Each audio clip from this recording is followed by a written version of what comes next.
അസ്സലാമു അലൈക്കും വറഹ്മത്തുള്ളാഹി തആല വബറകാതുഹു. ബഹുമാനപ്പെട്ട ഡോക്ടർ ഷഹീദ് യൂസഫ് സാഹിബ് വലിയുള്ള മറ്റ് 2 ശുഹദാക്കളും അന്ത്യവിശ്രമം കൊള്ളുന്ന ഹദ്റത്തിനകത്താണുള്ളത്.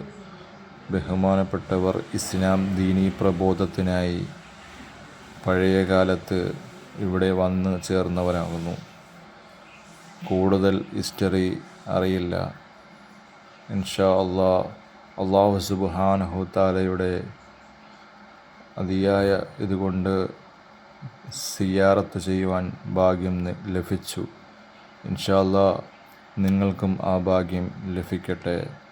കീഴക്കര ജംഗ്ഷനിൽ നിന്നും അല്ലെങ്കിൽ കീഴക്കരയിൽ നിന്നും 2 കിലോമീറ്റർ അകത്തോട്ട് സഞ്ചരിക്കുമ്പോൾ പഴയ കാട്ടുപള്ളി എന്നറിയപ്പെടുന്ന ദർഗയ്ക്ക് 500 മീറ്റർ ബേക്കിലായാണ് ഈ ദർഗ സ്ഥിതി ചെയ്യുന്നത്. ഇവിടെ ഒരു പള്ളിയുണ്ട്. ഇതിനകത്ത് ഉമറുൽ ഫാറൂഖ് പള്ളി എന്നാണ് അറിയുന്നത്. ഉമറുൽ ഖത്താബ് തങ്ങളുടെ പേരിൽ അറിയപ്പെടുന്ന പള്ളിയാണ്. അതിനോട് ചേർന്നാണ് ദർഗ സ്ഥിതി ചെയ്യുന്നത്. സിഹർ കൊണ്ട് വലയുന്നവർക്ക് വളരെയധികം ആശ്വാസം ലഭിക്കുന്ന ദർഗയാണ് ഇത്. മറ്റ് ശാരീരിക ബുദ്ധിമുട്ടുകൾ കൊണ്ട് വലയുന്നവർക്കും ആശ്വാസമായ ദർഗയാണ്. കീഴക്കര വന്നതിന് ശേഷം പഴയ കാട്ടുപള്ളി ചോദിച്ചു കഴിഞ്ഞാൽ നിങ്ങൾക്ക് പറഞ്ഞു തരും. ഇൻഷാ അല്ലാഹ് അങ്ങനെയാണെങ്കിൽ ഏർവാടി ശുഹദാക്കളുടെ ഹദ്റത്തിൽ വരുന്നവർ ഈ ദർഗയും കൂടി സിയാറത്ത് ചെയ്യുവാൻ വേണ്ടി ശ്രമിക്കുക. മറ്റൊരു കാര്യം, ഈ ദർഗ സാമ്പത്തികമായി ഒന്നും തന്നെ ഇങ്ങോട്ട് നമ്മളോട് ചോദിക്കാറില്ല.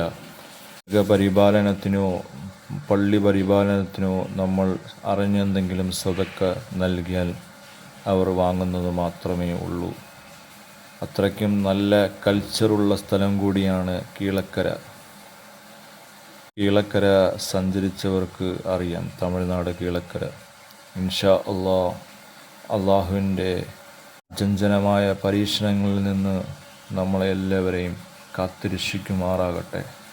അള്ളാഹുവിൻ്റെ ദീനിനു വേണ്ടി പ്രബോധത്തിനു വേണ്ടി രക്തസാക്ഷ്യം വഹിച്ച ശുഹദാക്കളുടെ ഹക്ക് ബറക്കത്ത് കൊണ്ട് നമ്മുടെ എല്ലാവരുടെയും ബുദ്ധിമുട്ട് അല്ലാഹു സുബ്ഹാനഹു തആല മാറ്റിത്തരുമാറാകട്ടെ. ഇൻഷാ അല്ലാഹ് അള്ളാഹുവിൻ്റെ വിധിയുണ്ടെങ്കിൽ മറ്റൊരു സിയാറത്ത് വീഡിയോ ഇൻഷാ അല്ലാഹ് ചെയ്യുന്നതായിരിക്കും. എല്ലാവരും ദുആ ചെയ്യുക. അസ്സലാമു അലൈക്കും വറഹ്മത്തുള്ളാഹി തആല വബറകാതുഹു.